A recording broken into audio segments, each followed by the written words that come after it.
Hello everybody, so welcome to another video. Today we're gonna talk about something that is super important for anyone who's ambitious and anyone who had any person in their lives that left, romantic relationship ended or friendship ended that was super intense and stuff like that. The people are still there, but they're not in your life. And you keep getting intrusive thoughts about that. You keep thinking and coming back to the nostalgic feeling, to how it felt, how good it was, the past, how the future could be. You keep coming into these fake scenarios and to the past that is no longer here. And it's holding you back, and it's stopping you from achieving your potential that you have. You know that there is something more for you. Yet the moment that you start to focus on that particular thing that's important for you, your mind is like, all right, let's pick something more fun, because this particular moment is frustrating because you have to focus and it's not rewarding. We want reward quickly. What the brain is gonna do, it's going to search in our brains, in the files, which is connected to the most intense feeling and emotions that you have felt in a long time. First things first, I want to tell that this is normal and you're okay doing that. There is nothing wrong about you, and I'm gonna tell you in this video why is it happening. Because I have been asking that myself for so long, and it would be for maybe 3 years I would have this problem back when I was starting to go on high school or starting to go on college. It would be throughout this period, and throughout this period it would slow me down so much. Like I don't want to even think about, and I don't want to calculate how many hours I've spent giving up, laying down, putting my headphones on and just creating fake future scenarios in my head and thinking about the past, about the nostalgia. Nostalgia is a pretty dangerous thing. It's not bad if we don't create a pattern out of that. And so if you are this ambitious person that holds the vision in their mind, that knows what they want to do, but they just can't help themselves to not think about certain things, we're going to look into that today, and we're going to answer why is this happening, and then I'm going to give you 3 simple steps that you can do after watching this video, and you will immediately get better in controlling your mind, in being the one who is the boss and not being bossed around by your freaking brain. Let's go. And why have I chosen this topic actually? Because I noticed in myself that I've encountered something very, very similar recently. I mean, this situation that could lead me into this spiraling scenario again, laying down with headphones, creating fake scenarios. And I've noticed that it all vanished way quickly. Way more quickly than than when I first encountered with this pattern of mine. And because it's not mine anymore. That's also a part of identity. But we're all going to discuss that throughout this video. I'm gonna try my best to make it as short as possible. But this topic is so complex that I think that not even 3 hours would be enough. And the thing is, many people would say, oh, this is just a focus problem. This is the fact that I don't know, I can't focus, you know. But honey, I believe that you are focusing on that intrusive thought brilliantly, like Einstein would focus. Because that is something that's emotionally charged. That's something that you really want to pay attention to, because it is giving you something. It is giving you something in return of thinking about it. Versus if you compare it with your monotonous daily work that needs to be done, that will push you, that will get you somewhere where you desire to be, where you want to be. But it doesn't give you that immediate pleasure. That's when the brain starts to look for that file that is the most emotionally charged and will pick that always, always. Unless we rewire our nervous system. Because this whole thing is really not about being sad from the absence of this person. It is all about us. And yeah, so that's why I wanted to make this video, because I really would love someone talking about it like this, explaining me everything that is connected with this problem. Plus, in addition, if you have to focus, if you're kind of forced to focus on something that you don't really care about, like, I don't know, it could be, I didn't really care about accounting when I was in college. I wouldn't really care about it. And so that's why I wouldn't even start to focus on that. I would rather completely just throw it all away, and I would come to my safe space, to my thoughts, to my imagination, because it felt so mine. It felt familiar and it felt like home. And that is honestly what made it super frustrating, because I didn't feel that good then in that space where I was just making up my fake scenarios. And when I needed to, continue working, it felt even worse than before. So doesn't this sound like addiction? And I was really frustrated about it. Then it started to be too much. Like, it was daily, at least 1 hour. I would just lay down and I would just imagine. It was literally like that. And just the fact that now I have been given the opportunity to do the same, and I no longer have the desire to do it, and I don't feel drawn to do that, is the proof that you can do that too. Like, if you're having this experience that you just can't stop thinking about one person, and it's not really just about that person, it's more about the feeling that you felt, and you're engaging in these intrusive thoughts, because the brain doesn't know the difference whether it is just a thought, it is just the imagination, or whether you're actually living it. That's why manifesting is super effective, because you're literally getting used to that picture. But we don't want to attract a certain thing that would be connected to our trauma. That doesn't come from our place of truth. That comes from our wounded place that just needs healing, nothing else. It just needs to be healed, and then acknowledge that it happened, and then you want to focus on what you truly are aligned with, and not what you are just hurt by and you want to get it back, or you want some kind of revenge, and you're imagining how you would do the revenge, or you would imagine how he would come back to you or she would come back to you. That's not on the level that you are, and you know that, and I knew that, but your nervous system doesn't care. And that's when we have to care more than the nervous system. That's when we have to put a little bit of effort to change that nervous system a little bit, because this is not about being sad from them not being in your life. It's just about your nervous system being wired to focus on the wrong thing.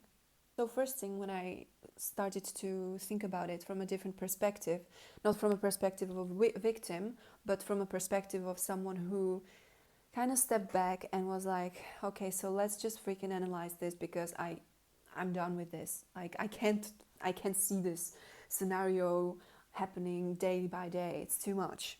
And so I started to ask why. Why am I doing this actually? What is the reason? And I have started to realize that I didn't really like the person, the personality, the characteristic, nothing from that. And so I was like, that's weird.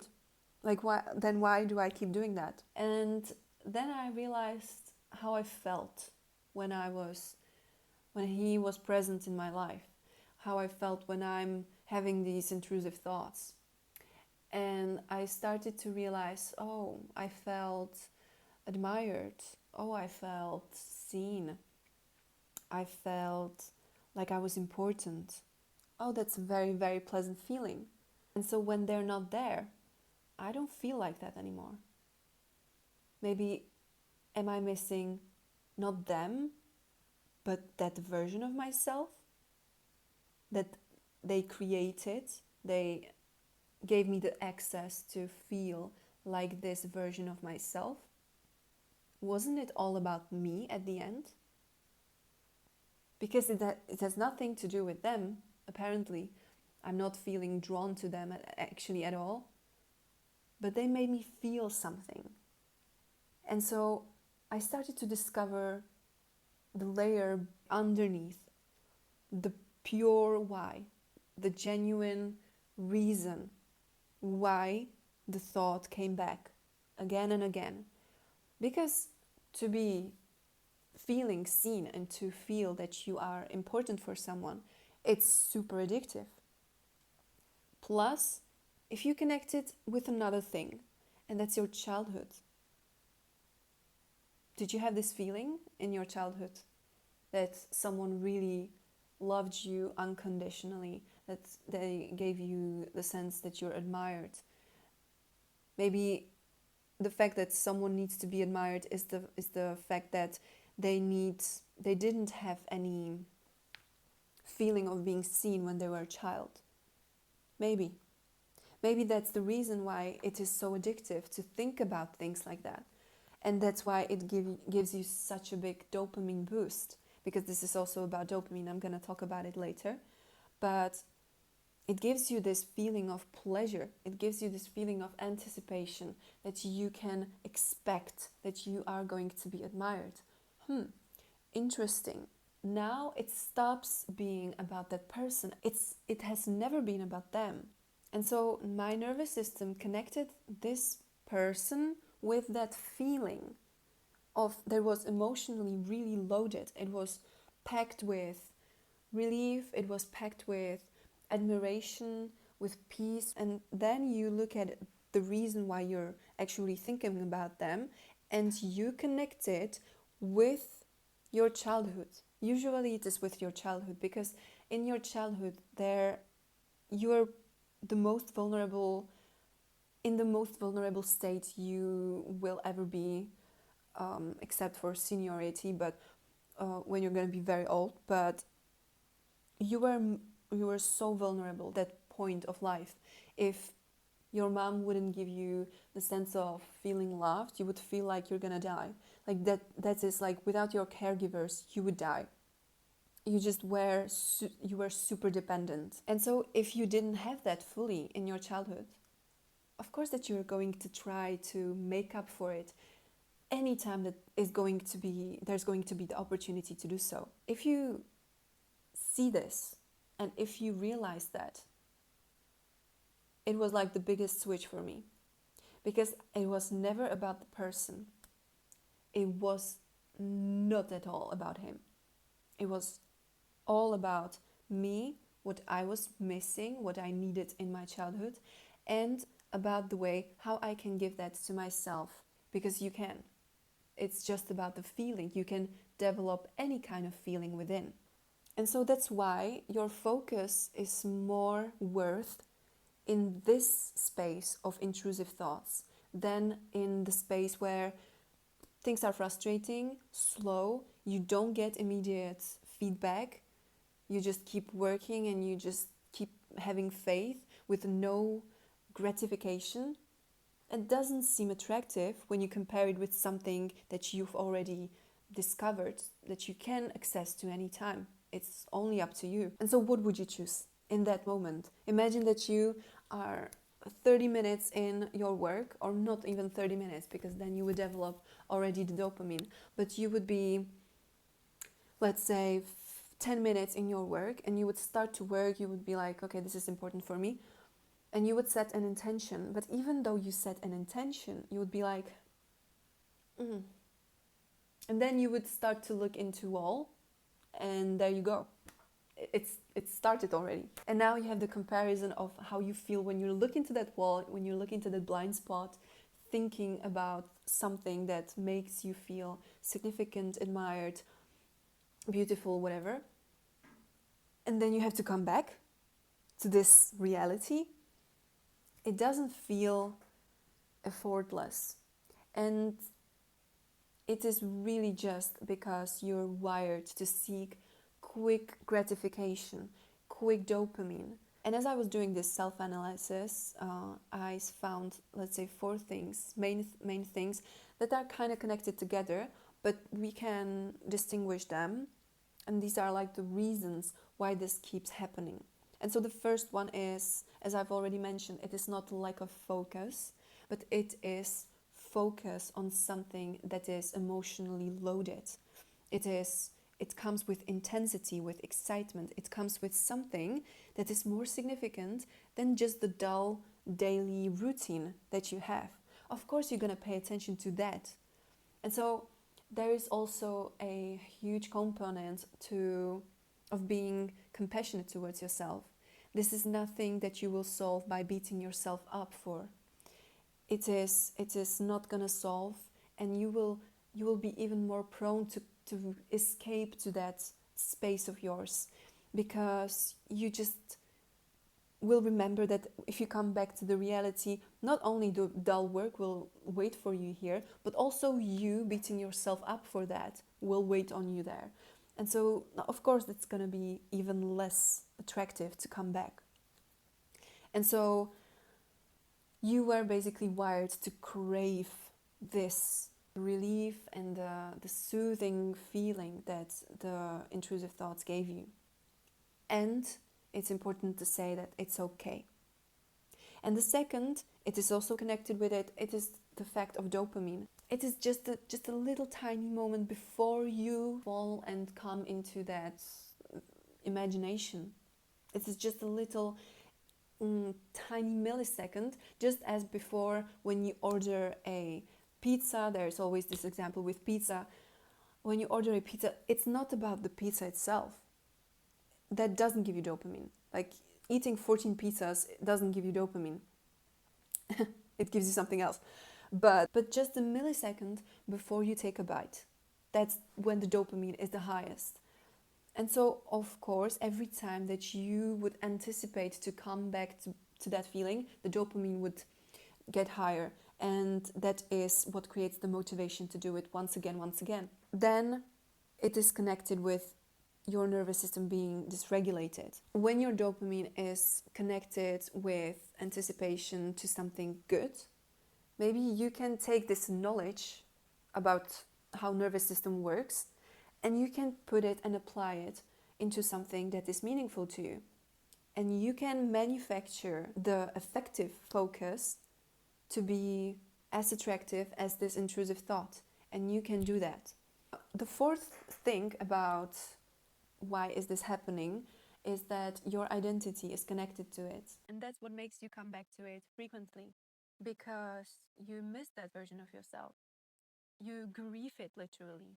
Because if that person is no longer in your life, it is literally as if they died. They're just not in your reality anymore. As there are many billions of people that you don't know about, they don't exist for you. Now you have met someone and they existed for you. They filled in the gap that was wounded and they left. It's literally grief. And this is what I needed also to understand, that I don't really miss them, but I grieve. And I don't really grieve them, but I grieve part of myself. Think about it, I'm very happy that this idea came to me, because this was one of the most important and best things that happened to me, honestly. This thing. Because if it wouldn't happen, I wouldn't be reminded and I wouldn't be shown all the gaps that I need to focus on, that I need to analyze, and that I need to take care of, that I need to pour my own love into. Because if you don't do it yourself, no one else will do it. And everyone else will treat you like on the same level as you treat yourself. So if you are not willing to pour in your own love into these wounded places, don't expect anyone else to pour in their love into. Because the people will only meet you at the respect and at the level of love as you meet yourself. And some people don't, and that's okay. Just go on. But the right people will meet you there. And so give them the opportunity to meet you higher and higher. Give yourself first the love that you can have, that you can give yourself. We're infinite. You can find any feeling in yourself. You can find any, you're so resourceful. And this is what I needed to realize at that point and at that moment. And so I hope that if someone is watching this video, they're having this the same feeling that I had when I first found out what is it all about actually. That it's not at all. See, we're not even talking about that person anymore. We're just talking about you again, because it is always on you. Whatever happens in your mind is always under your control. You are always choosing. You are the one that's choosing. You are the one that's choosing, that deciding what are you going to do at this particular moment. As right now, I could have, instead of doing this video, I could have just lie down and imagine stuff, but I just don't feel the desire anymore because I know what is it all about. So there is also a certain process on how to achieve the first step to healing this wound and to healing this whole pattern that is no longer serving us, that was never serving us. I mean, that was never serving our potential, but it is always serving us. It is always serving us. And honestly, I would say this is the same pattern as is with any kind of addiction. Because you're having addiction to something because it is serving you in a way. If you have addiction to, I don't know, to nicotine, it is serving you. Otherwise, you wouldn't be doing that. If it made your life worse short term, you wouldn't do it. We have 3 steps. The result is that we need to first give ourselves all the feelings that we need. That's the result of this process. And so the first thing what to do is to really go step away from this situation and look at it from a third perspective. Try at least, and name what you actually miss there. What is missing when you have to work, when you have to encounter with frustration, when you have to really focus and you have to endure? What do you miss in that moment? And write it out. Ask yourself really, what did you feel with them that you feel like you need right now? And answer on that. When you have that, you can go into the second step and you can answer, what is it doing for you? What kind of service is this intrusive thought doing for you? And in my case, it would be definitely, as I said, feeling seen and feeling like, let's say, admired. And I wanted to, I needed to have that because I know that it is connected with my childhood. And once I solved it, and once I healed this pattern and this wound, it went away. And so once you have figured out yourself, once you understand your wounds, once you understand where these wounds come from, overall experiences from your childhood to this current moment, you're kind of calmer because you understand. If we don't understand, we're like, what is the next information? What is the next knowledge that I have to acquire in order to be finally calm and collected? And so this is it.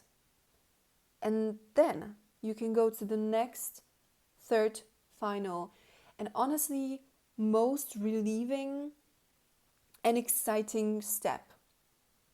And that is to fill all that you need by yourself in your real life.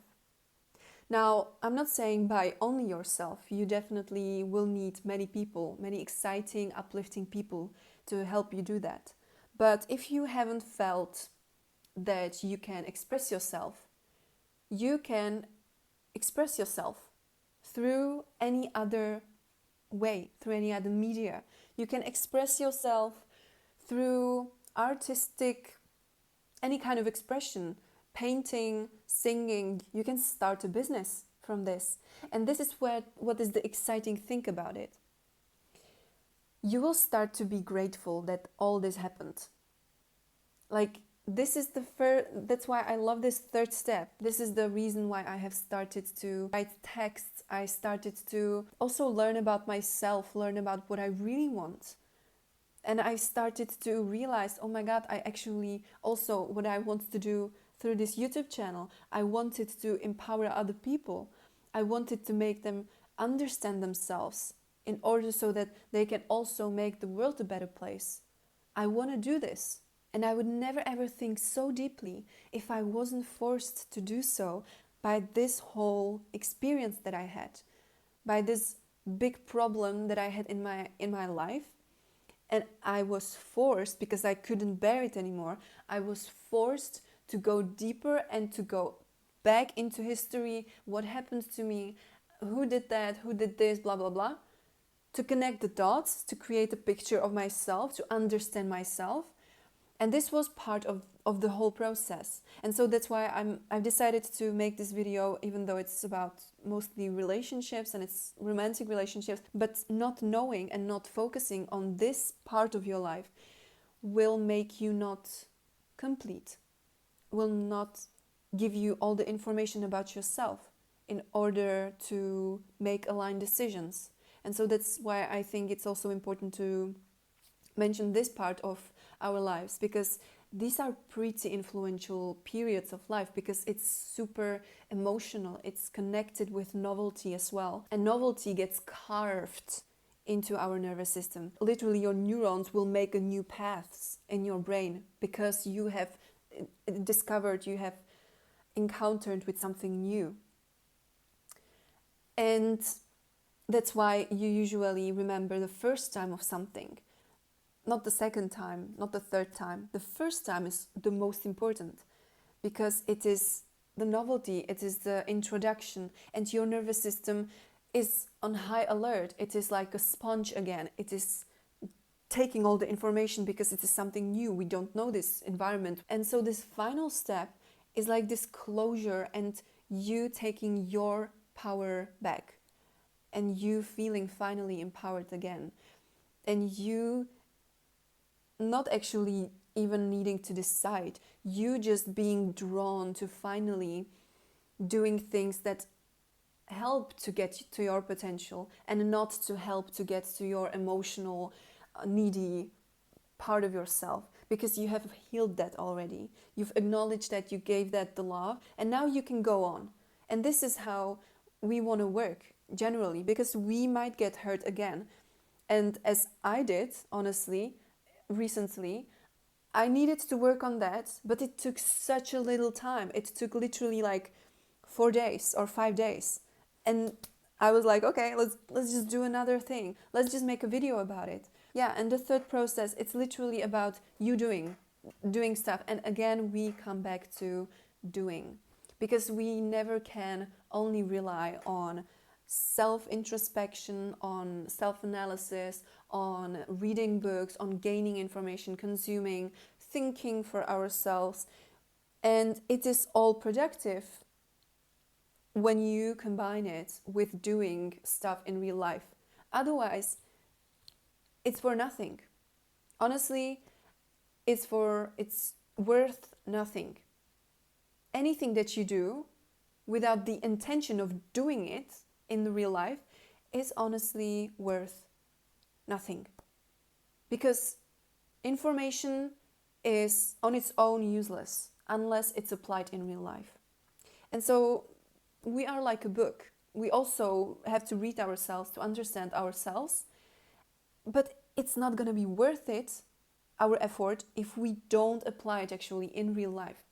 And so also I want to share with you a reminder that take everything neutrally. Don't judge. Don't judge throughout the process of, oh my God, how my parents did this. Don't blame and don't judge. It's really just about being in this research mode, being in this like, okay, so I got hurt there. Okay, I didn't even think about it. Okay, good that I know it right now. I can put this piece of puzzle into the image, and so I can get this final picture of myself. And based on that picture, I will know what I need in real life. I might create an amazing Sunday for myself. I can take myself for a walk. I can take myself on a date. And so if you're coming back into these situations with the intrusive thoughts being a little bit stronger than you, try this process and you'll be surprised what you're going to find out about yourself. And really take all the data neutrally, take all the information that you will find out throughout this process about yourself neutrally, because this will help you to heal way quicker without judgment. Healing requires no judgment. And yeah, I hope that this video helped at least one person. Also, if you want to talk about this topic particularly into more depth, make sure that you book a call with me if you want. And you can also check out the Alignment Society. Thank you so much for being here, and I will see you very soon. Stay awesome. Bye.